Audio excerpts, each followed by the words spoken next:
Welcome to NACTV Reads the Banner. My name is Catherine Jasnick, and I'm one of the many volunteers that help create programming for our station. Today I am reading the banner dated February the 24th, 2017. You may be joining us online, Neepawa Access Live, WCG 12, Channel 30 Direct Sightline, MTS, or Bell Express View. These broadcasts are made possible by our volunteers, staff, advertisers, and donations by viewers like yourself. If you enjoy what you see and hear, please consider supporting us by a donation or by volunteering. Contact our office at 204-476-2639 or nactv@wcgwave.ca. Thank you. And the first photo we have on the banner today is just a really wonderful one. We have, this was from Neepawa's annual Winter Wonderland Festival that took place on Monday, February 20 at the Flats. And although the warmer weather hindered some of the activities scheduled for the day, it didn't hinder the spirits of the families who took part in the fun. And the photo shows one of the horses from Art Gibson's team, which appears to be looking for some type of treat as Lori Brooking looks on. We have additional pictures that will be appearing in Wednesday, March 1st edition of the Neepawa Press. And there were 3 teams that took place there for the hours and took many, many, many people on rides around in the snow. It was really nice to see the horses. And celebrating the season in Minnedosa. And we have several photos here as well.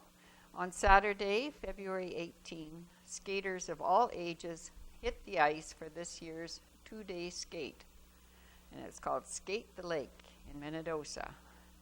And it shows them preparing the ice surface for the Neepawa versus Minnedosa Pee-wee game. And above on the right side, the Pee-wee game between Neepawa and Minnedosa. Neepawa won 13-11, so it's very, very close. And then we have photos of snowboarders, and the warm weather brought many ski and snowboarders to Ski Valley in Minnedosa last Saturday. And there still looked to be a good bunch of snow left on that hill, which might not be now. And out of Helen's kitchen, Helen Drysdale's little topic on food, of course. And it's called Bread, Old and New. And this year, Canada is celebrating 150 years since Confederation. And I thought I would spend the next several months showcasing some old recipes in Canada's honor. By 1870, other innovations made the housewife's chores easier and safer. Louis Pasteur invented the process of pasteurization, using heat to destroy harmful bacteria. Clothes wringers were to save laboring women a great deal of toil. The wringer was screwed to the side of a wash tub, and the clothes are passed by turning a handle between the 2 rollers covered with India rubber. I remember those actually. With modest work, a large sheet passed through in 5 seconds. Wow! Hand-cranked ice cream machines, egg beaters with a rack and pinion movement, baking powder, Folgers coffee, pre-roasted and ground, Tabasco, jelly beans, tinned foods such as salmon, vegetables, pork and beans, wooden matches, mason canning jars, bottled soda drinks, and packaged cookies were also on the scene. Undoubtedly for women, yeast cakes were a wonderful creation. Before then, one had to keep a starter containing an established yeast strain. My, women's work was getting easy. The use of the word receipt in the following recipe is what recipes were known as from that time frame. We have the recipe from there called potato yeast receipt from an old 1860s cookbook. The ingredients were 4 large potatoes, 1 teacupful of hops, 1 spoonful of salt, 4 spoonfuls of flour, and 2 tablespoons full of yeast. Boil the potatoes with the hops tied loosely in a bag. Mash the potatoes in a pan with the salt and flour. Pour the hop water on it and mix all together. When nearly cold, put in the yeast. Put it in a quart jar, and let it rise. It will do so to use in 5 or 6 hours. This yeast is much weaker than the first receipt, but it has this advantage that with a pint of it, you may knead up 4 loaves of bread at night without making rising. It is best to make this yeast once a week, always being careful to have the jar sweet before you put it in. I'm not even sure I know what some of those terms mean. And a recipe from Helen's Kitchen, Italian bread wedges, 1 cup of warm water, a tablespoon of oil, 1 tablespoon of sugar, 1 teaspoon salt, 1 tablespoon instant yeast, 2.5 to 3 cups of flour. The topping is 1/3 of a cup Italian zesting salad dressing, 1 teaspoon minced garlic, and 1 tablespoon Lighthouse Italian herb blend, a 1/4 cup Parmesan cheese, 1 to 2 cups shredded mozzarella cheese. Pour water into a bowl. Add the oil, sugar, salt, and yeast, and stir. Add the flour a little at a time and stir to form a ball. Use only the flour you need. Knead dough on floured surface until smooth and stretchy. Roll out dough on a lightly greased pizza pan. The topping, add the garlic and herb to the dressing. Spread over the dough. Sprinkle on the Parmesan cheese and add the amount of mozzarella that you desire. Bake at 375 for 20 minutes or until crust is baked. These sound like really nice bread wedges. And we have an article entitled Locals Look for Help Fundraising for Unwanted Pets. And they show a picture of a little dog named Aura sitting in a donation chest at Inspire Studio. 2 Minnedosa businesswomen have teamed up to raise money and collect pet supplies on behalf of unwanted pets, and there's still time to help. Marley Soltis and Krista Powell have been encouraging donations of money, dog or cat food, kitty litter, and other pet supplies all month long. Anyone can bring in a donation to Salty's business, which is Inspire Studio of Fine Art, and in return will receive a handmade keychain from Powell's business, Krista's Jewelry. The donations are in support of Strays That Can't Pay. The acronym is STCP, an animal rescue group based in Burden.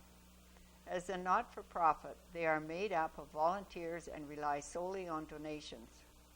With a mission of education, information, support, and guidance, the organization is dedicated to saving the lives of all animals who are endangered, neglected, abandoned, or abused.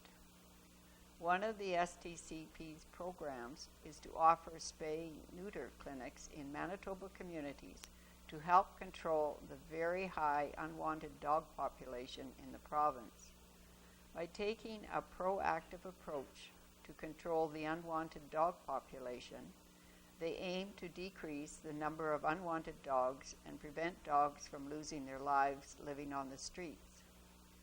Another STCP program is a foster program for people to take in rescue dogs until they are adopted out to their forever home. The pair chose their charity after seeing an appeal on social media. I saw on Facebook that they needed money and pet food donations as they were unable to rescue any more animals until their vet bill was paid off, Powell said. As an owner of rescue dogs, I wanted to help. For the month of December, Powell worked with the Heritage Co-op food store in Minnedosa and had a bin set up for pet food and supply donations.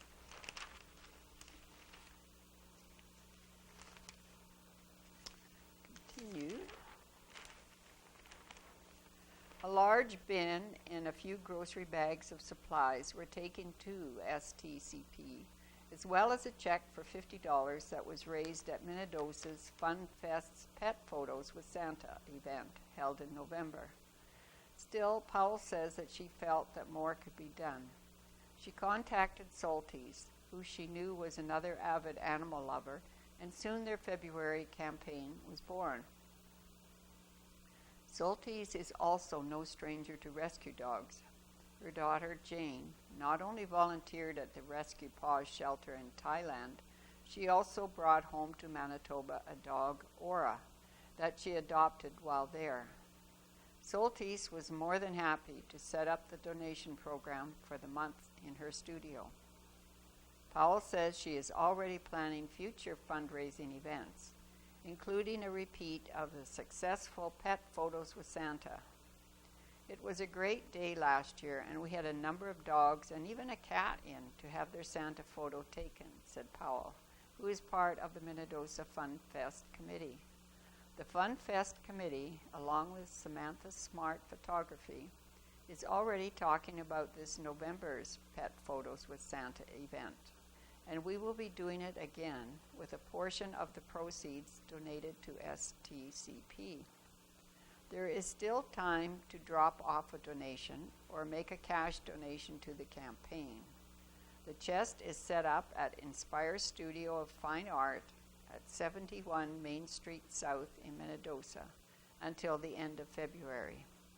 After that, it will be delivered to STCP. Drop by the studio and Aura may even be there to greet you. For more information on strays that can't pay, to view their adoptable pets, or to make a donation, visit their website at straysthatcan'tpay, all one word, .ca.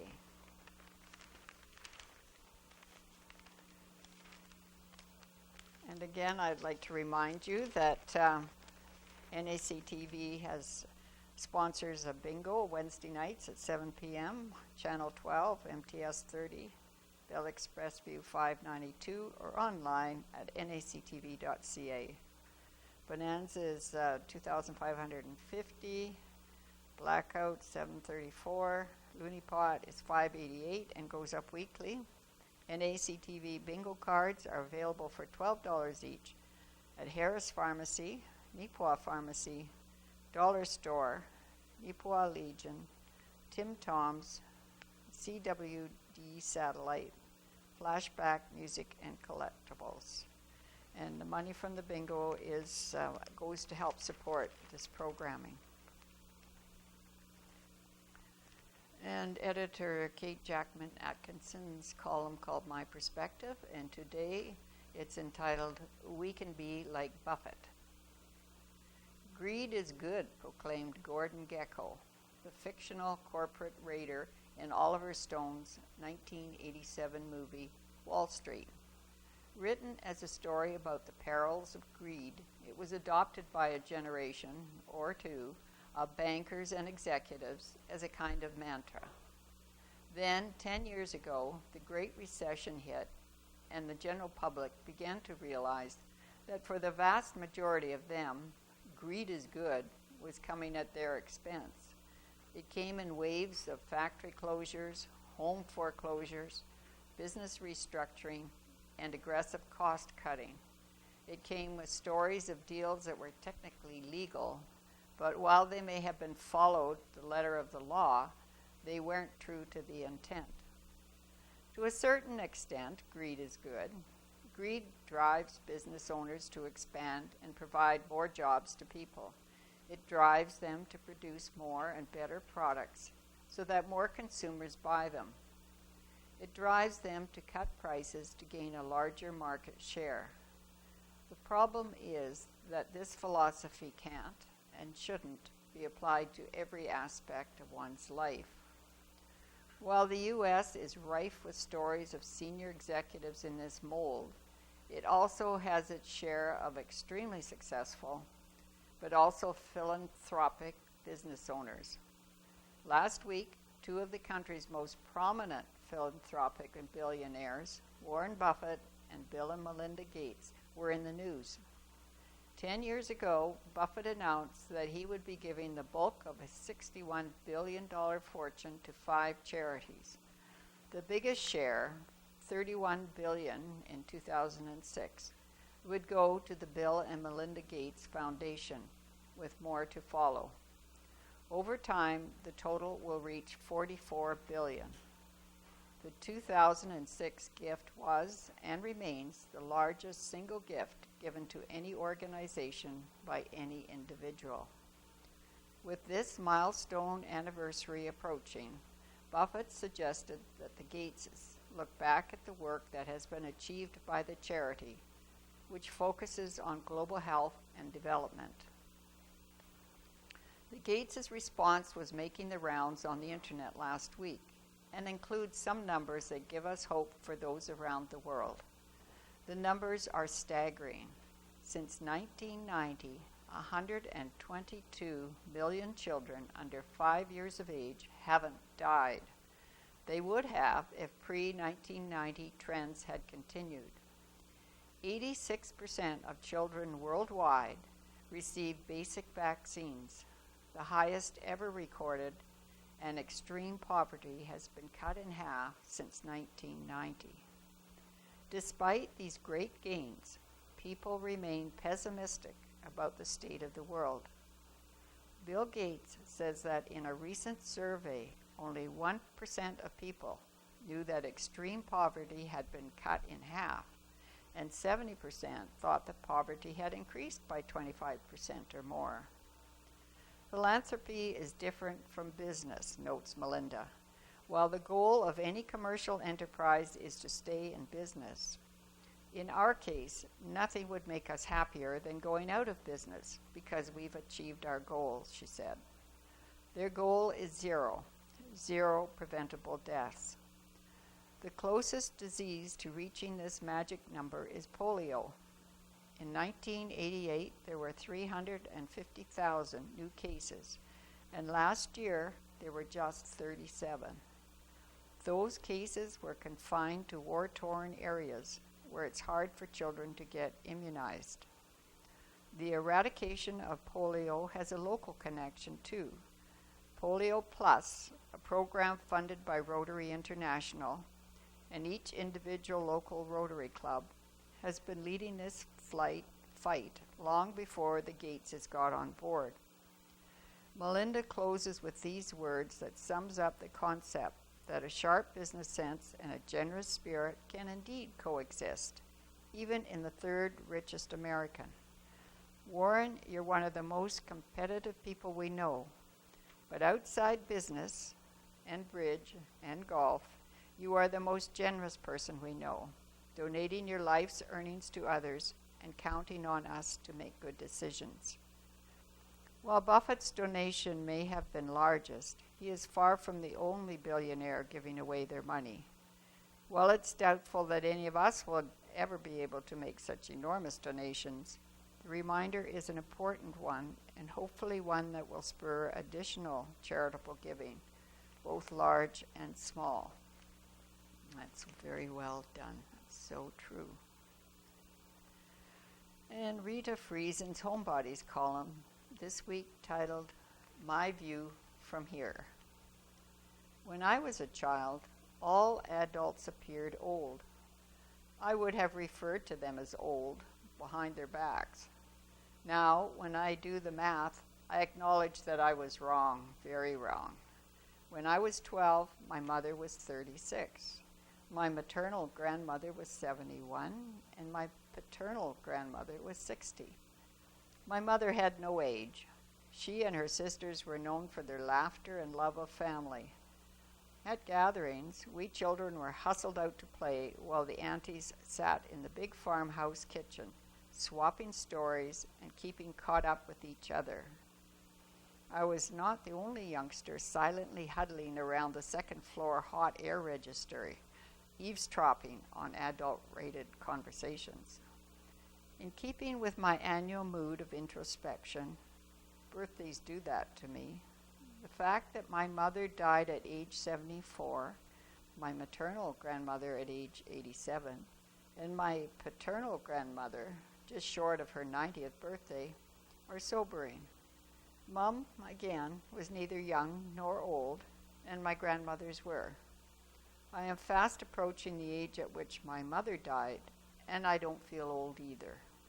When kids see me today, do they see an old woman? I imagine they do.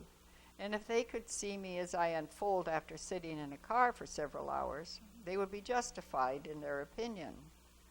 To the truly elderly, I appear young. And as my dogs and I gallop down the path, it would appear so. Perhaps that cements my desire to hang with the old folks. A game people often play is, what age do you wish you were? I'm absolutely content with the age I am. I do not want to go back a day. I loved being fit and athletic, a sports person. I loved being a wife and a mother, caring for a home and an active family of 5 children. I loved being a grandmother, playing childhood games and sharing confidences. I still love being a mother and grandmother and now a great-grandmother. It's okay to live alone, eat cake when I so desire, and clean up the mess that I, and only I, made. I love the free time to read and think and simply be. Daily gifts that never fade. I stay up as late as I want and wonder how any senior makes it to the coffee shop by 9. I have am becoming, more accepting of my body. It's got me where I am. I have become more accepting and forgiving of my mind. Thoughts flee and sentences are incomplete. The file folder is full. The times my heart is heavy is when I reflect on the world my generation has created for the generations yet to come. How does a family eat well? Have the resources for recreation and holidays and hobbies? All facts of life I knowingly enjoyed. Thinking these thoughts, I'm thankful I am old. Some words to think about on that.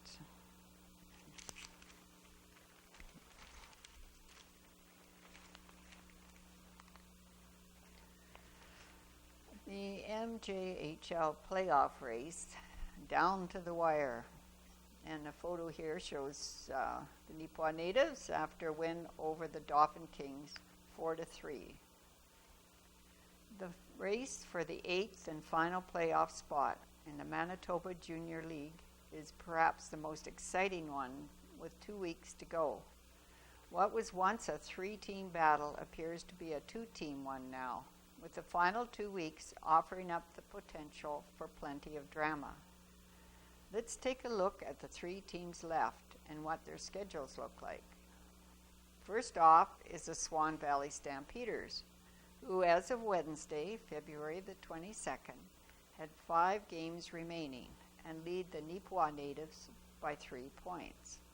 Swan Valley's schedule goes like this: 2 games against Verdun at Portage versus Wawasee-Capo and at Neepawa to close out the regular season. Neepawa, who posed the biggest threat after a 4-game winning streak, retain a game in hand on Swan Valley. Their schedule goes like this: 2 against Portage at Winkler versus Steinbach versus Dauphin versus Swan Valley. Neepawa's overtime loss Sunday left them still in need of help of catching the Stampeders. The Dauphin Kings are 5 points back and have only 4 games left.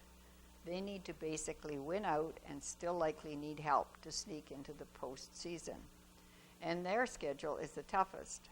They end the season like this: versus Steinbach at Neepawa at Winnipeg.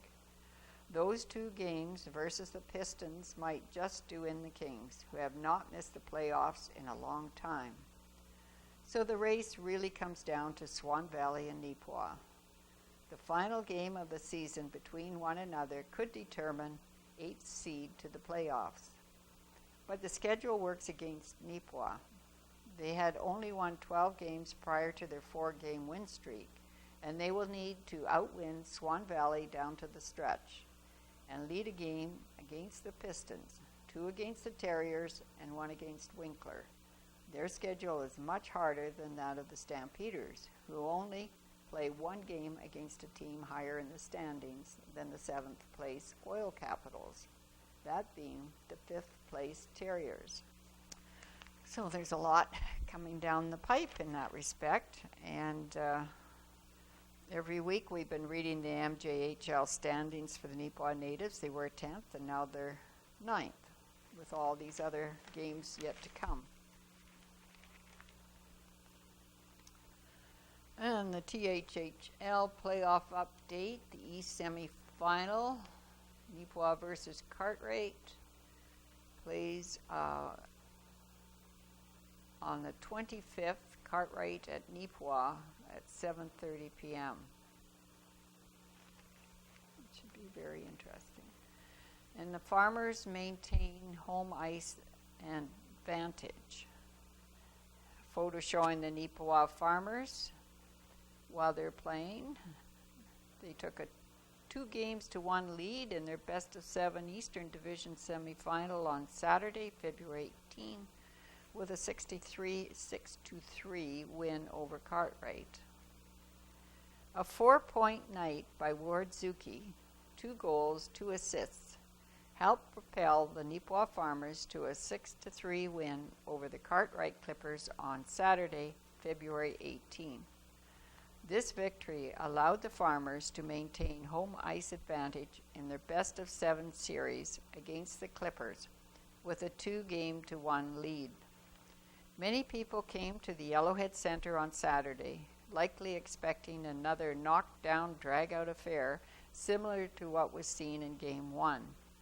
And while there was a lot of physical play and a little bit of extracurriculars after the whistle, both teams, for the most part, focused on simply earning the win. In the first period, both sides hoped to secure the first points on the scoreboard, but neither could gain the advantage. In the second, however, Neepawa was able to break through in a big way, scoring 5 goals.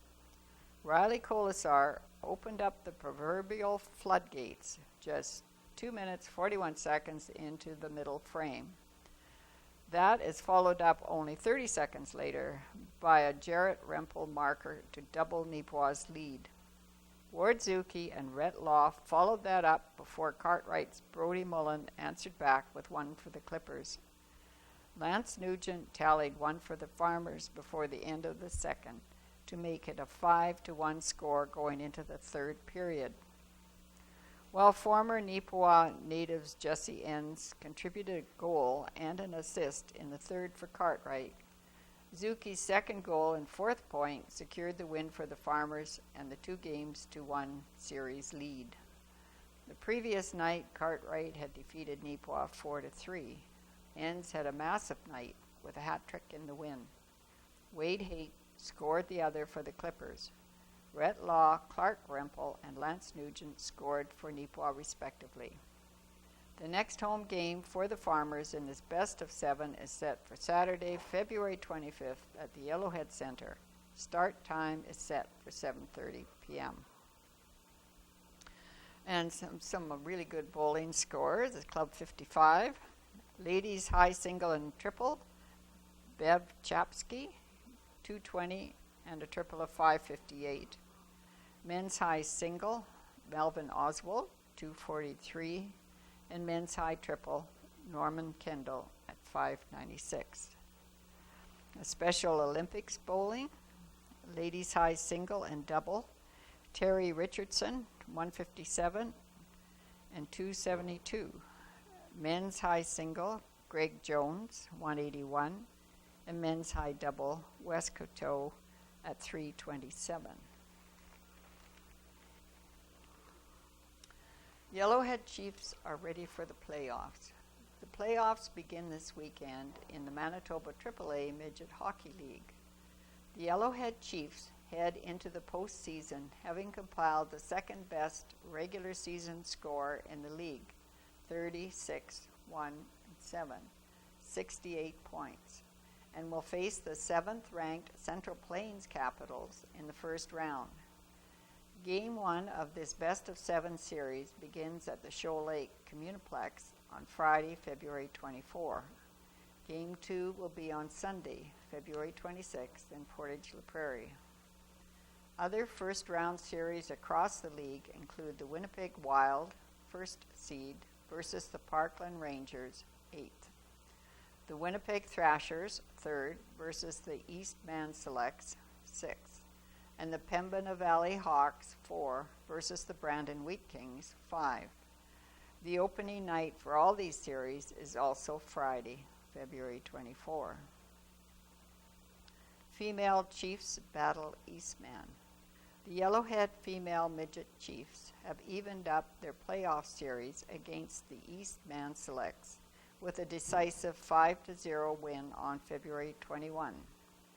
Heading into the game, Yellowhead found themselves trailing the best-of-7, 2-1, but came out with a solid performance to get back into contention.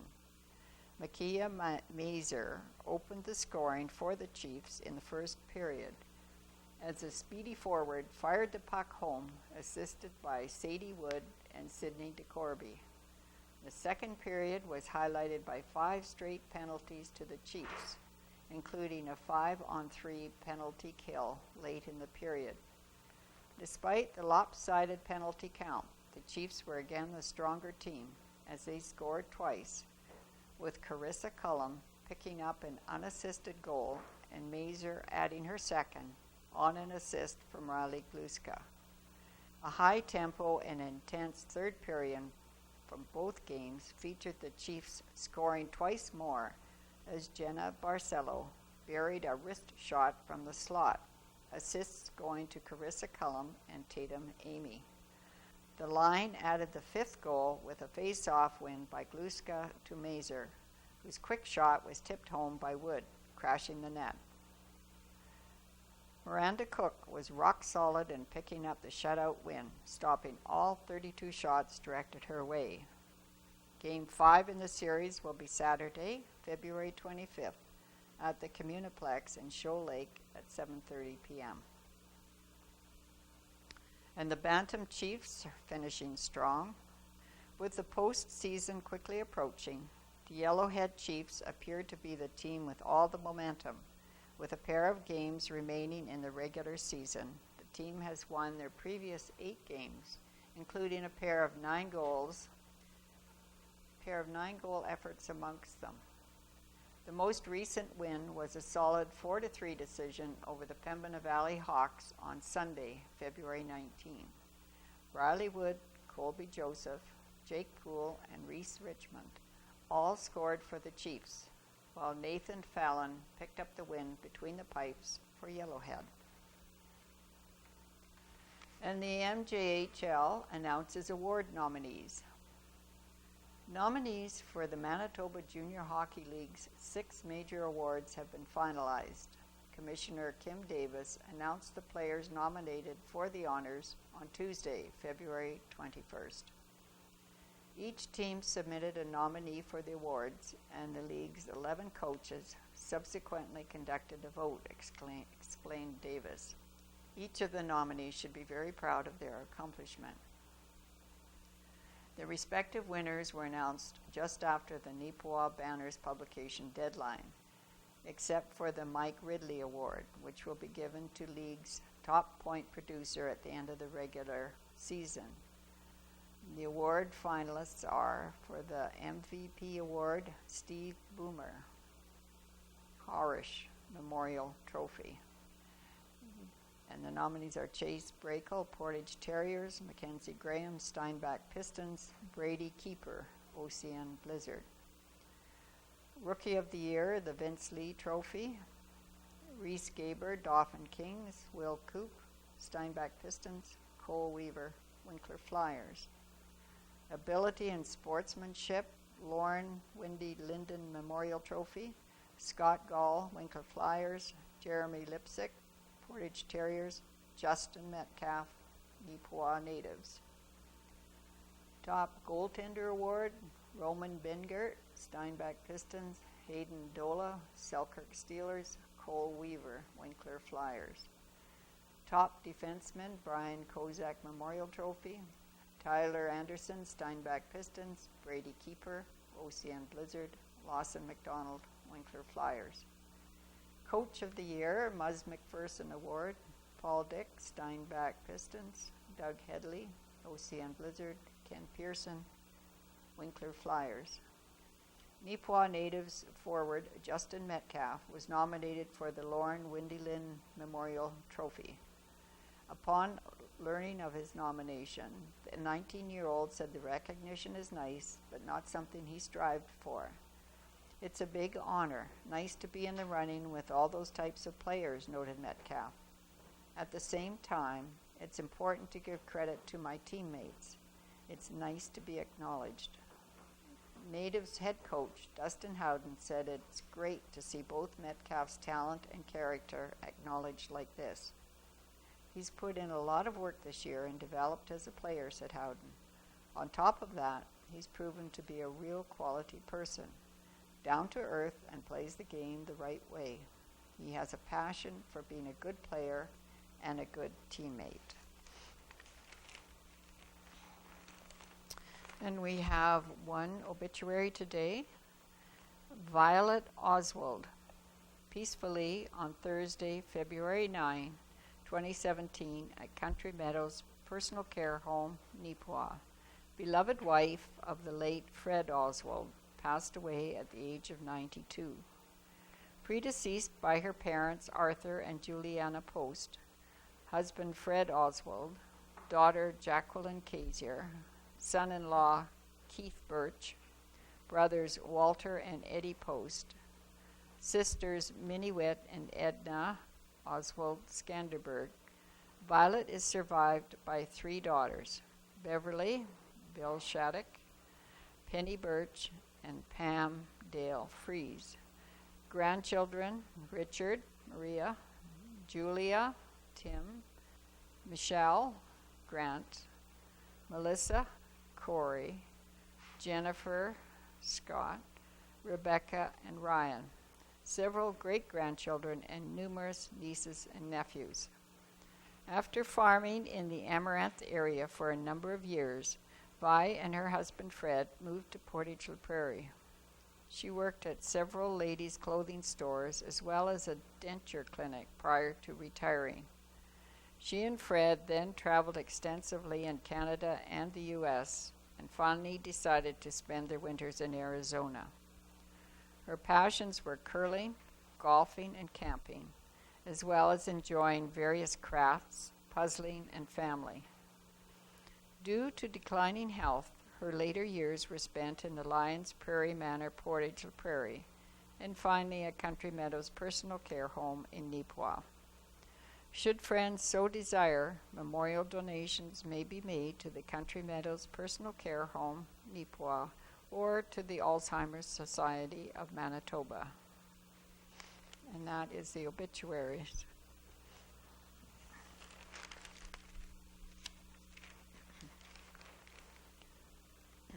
And local woman nominated for Women of Distinction Awards.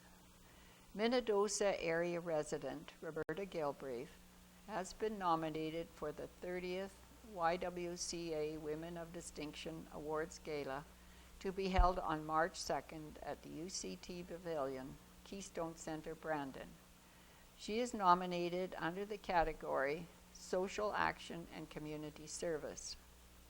Roberta was born and raised on a mixed cattle and grain farm in the Minnedosa area. Her participation in the Rotary International Student Exchange Program in 1980 changed her life and offered her a look at the global community. When she returned home, she earned her diploma in agriculture from the University of Manitoba. Outside of her work as an advocate for international children's issues, Roberta is a public relations officer with the Manitoba Canola Growers Association. Together with her husband, they operate a 4,000-acre grain farm near Minnedosa. Other award categories are leadership in business, arts and culture, agriculture, excellence in education, healthy living, wellness and recreation, lifetime achievement, youth 16 to 21, and young women 22 to 29. There are 14 additional nominees from communities in Brandon, Griswold, Inglis, Shoal Lake, and Strathclair. And Arden hosts the Home Roots concert, with the top picture showing Maya Kajir Jacobson and her Hardanger fiddle, which is known as a Hardingfell in Norwegian. And it shows Jacobson and David Belanger performing in Arden on Sunday, February the 12th. On Sunday, February 12th, Brad and Tracy Myers opened up their Arden home to welcome Maja and David as part of the Home Roots concert series. Their unique style of fiddle playing, foot stomping, and singing brought appreciation from those attending. Major Kajer Jacobson is from Denmark, growing up in a musical family where Dad played guitar and sang, concentrating on Irish, English, and Scottish tunes. She joined a group performing traditional Danish music, then studied the fiddle at a music academy. David Belanger is from Quebec, who studied music since he was 8 years old, playing violin, fiddle, and guitar. He commented, "The difference between the violin and the fiddle is, although physically the same, the fiddle is devoted to everything, not considered classical."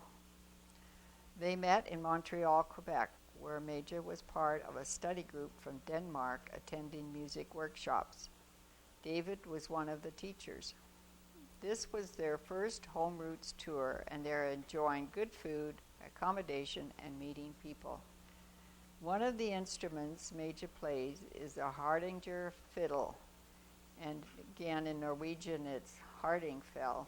I'm sure I'm not pronouncing that right. Used to play the music of Norway. In modern designs, this type of fiddle is very similar to the violin, though with 8 strings rather than 4, and thinner wood.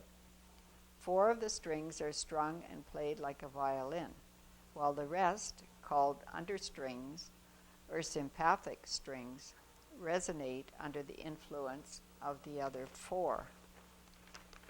Sounds very, very interesting.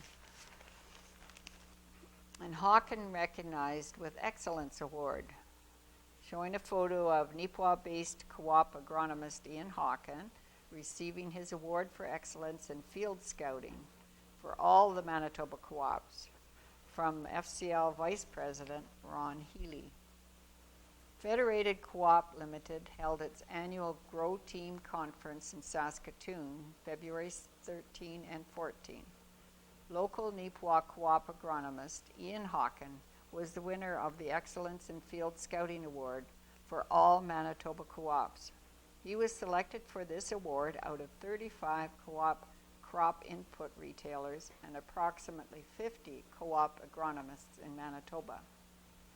In 2016, Hawken field scouted over 35,000 acres for everything from weeds to disease to insects. He also heads up the co-op's soil testing and variable rate technology.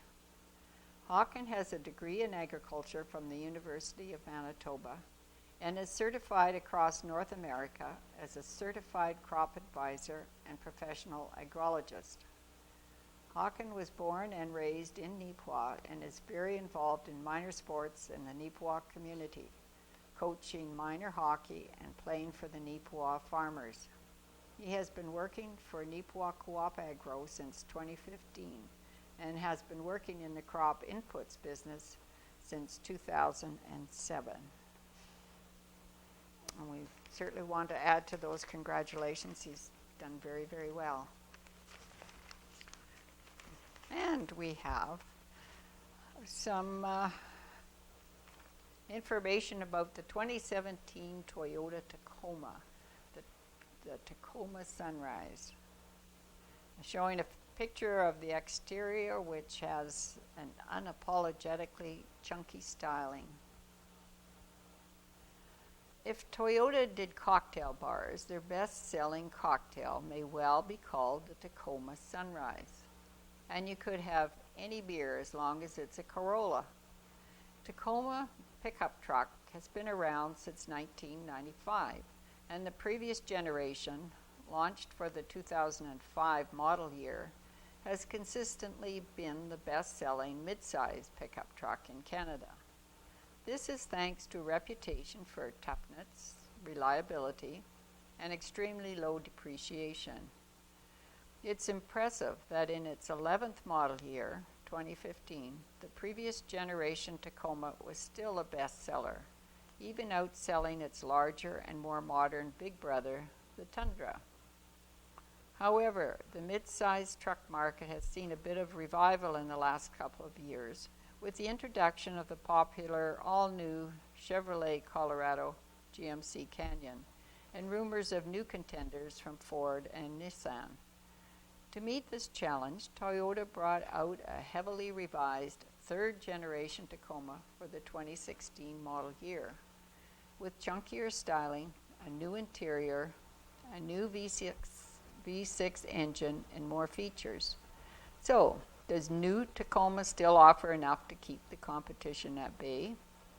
The tester supplied by Precision Toyota in Brandon was the V6 SR5 double cab four-wheel drive with the optional TRD Sport upgrade package, which is $3,455, which adds features such as 17-inch aluminum wheels, 7-inch touchscreen with navigation, dual-zone climate control, push-button start and smart key, power moonroof, wireless phone charging, blind spot monitor, and rear cross-traffic alert to the already generous SR5 specs. The aggressive styling, the unapologetically chunky styling, has as much presence as a full-size truck, with the added aggression of a hood scoop on this spec. With a class-leading ground clearance of 9.4 inches, Tacoma appears to sit tall and has the swagger to convince you that it will tackle any terrain with disdain. The four-cylinder engine available on access cab models is carried over from the previous generation, but the addition of a new 6-speed automatic transmission promises to offer better fuel economy. The new 3.5 V6 engine offers 18% more power than the old 4-liter V6 motor, and combined with a new 6-speed automatic transmission, should be around 11% more fuel efficient too.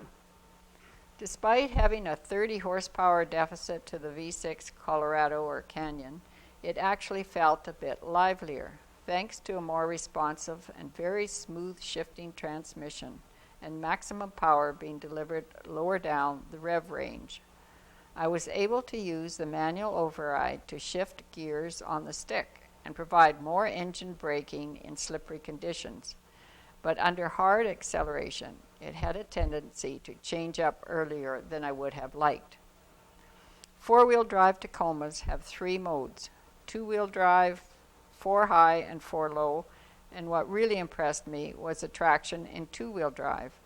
I was a little cautious about driving an essentially fairly powerful rear-wheel drive vehicle with a very light rear end in rather treacherous conditions, but it was immensely sure-footed. Even under deliberate provocation at full throttle, there was just a small squirm, and then the stability control cut in very unobtrusively to keep things moving in the right direction.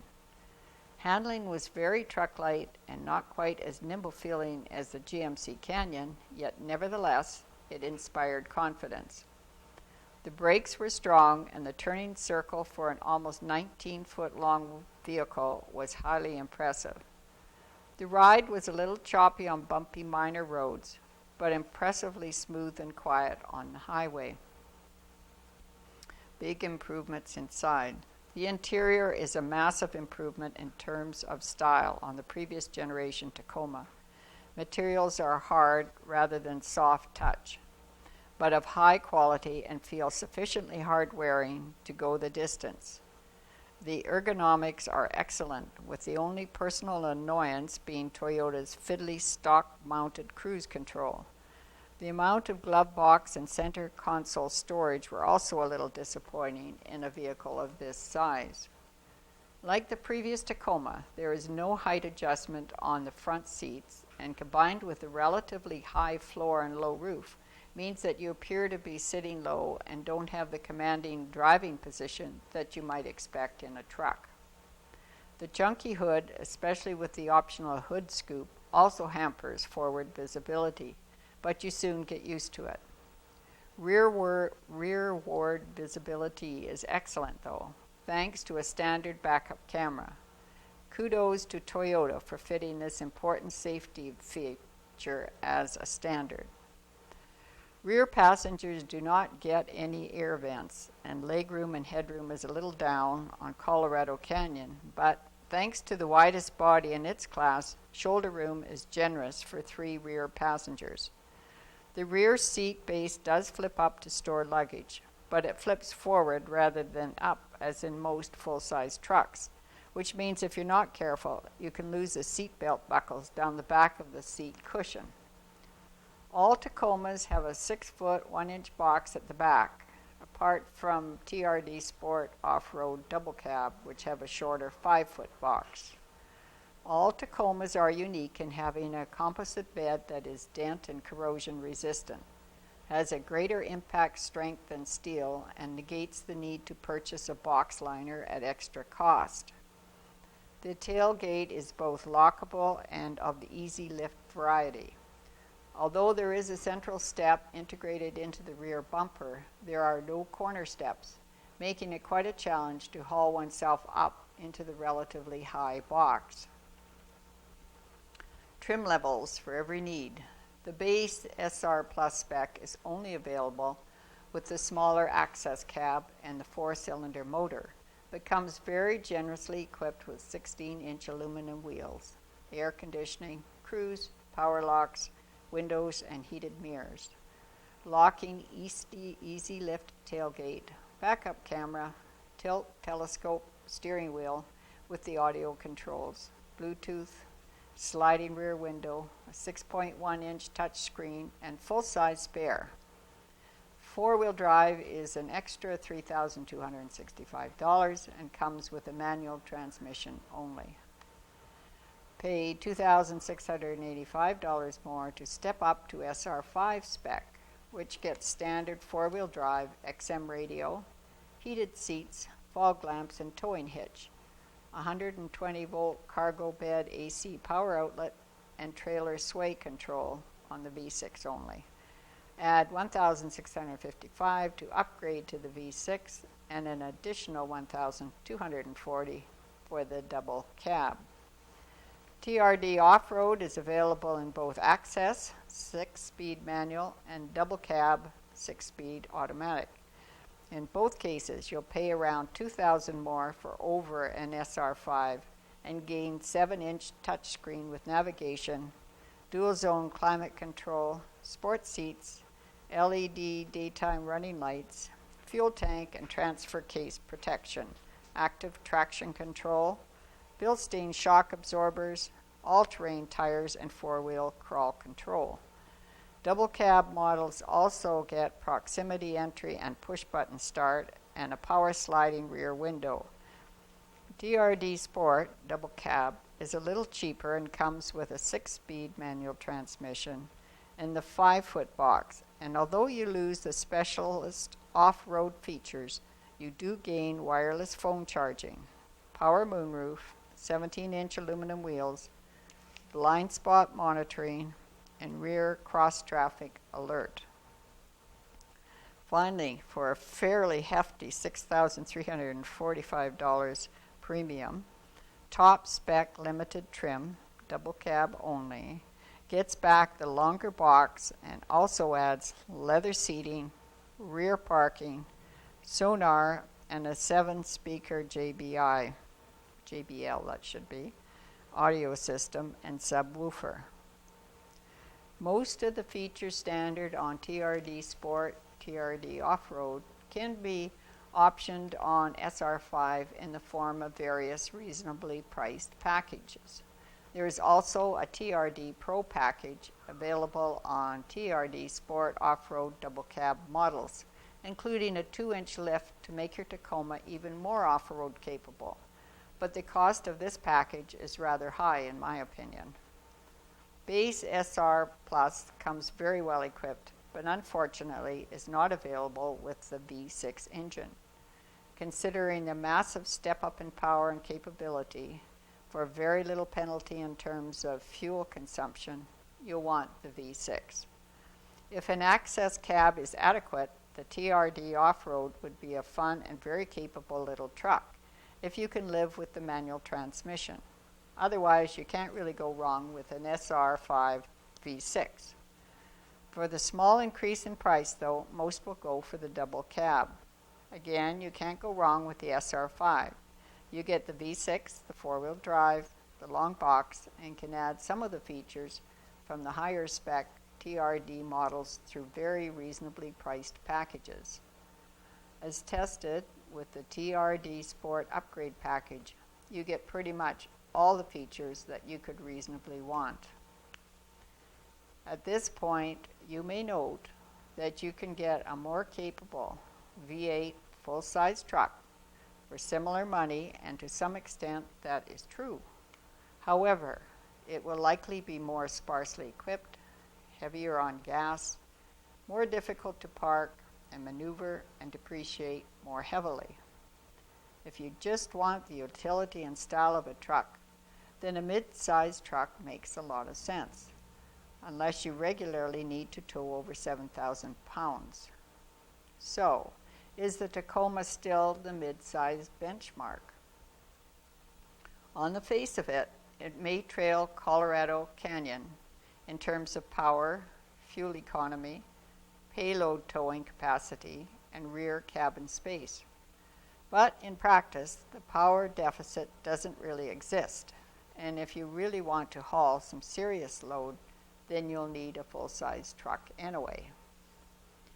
Trim level to trim level, Tacoma also appears to be more expensive. However, when you factor in the higher level of standard features, self-assured good looks, and killer residual values, that apparent advantage appears to ebb away. This means that if you're after a dependable workhorse that you can run into the ground, or just want to try a truck but are unsure as to whether it is the right type of vehicle for you, then a Tacoma is a very safe bet. As in neither scenario will you lose, and thanks to the strong residuals, leasing a new Tacoma can be relatively cost-effective too. Other trucks may be along shortly to challenge Toyota's Crown, but for now, with its massive enhancements in styling, interior, powertrain, and features, if you want a gasoline-powered mid-sized truck, then Tacoma remains the top dog. And there's a very nice picture here of the truck and the interior.